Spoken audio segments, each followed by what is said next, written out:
Ich bin's Huhn und heiss Marie. Und jede Ostern bin ich dabei. Ich leg meine Eier immer frisch und bring sie zum Färben, grad auf den Tisch. Dort sitzt der Has Hoppeldei und färbt ganz fleissig jedes Ei. Ihm hilft auch noch seine Frau. Die macht alle Eier blau. Der Brütsch, der malt wild durcheinander. Jede Farbe nimmt er in die Hand.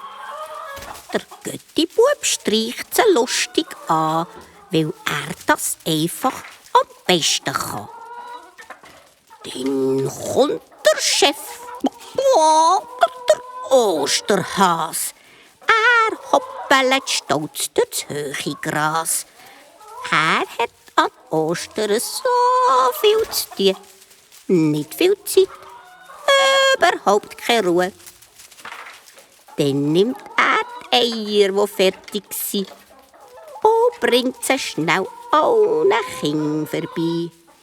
Er geht vorbei von Haus zu Haus, säuferli, aber leis, grad wie eine Maus.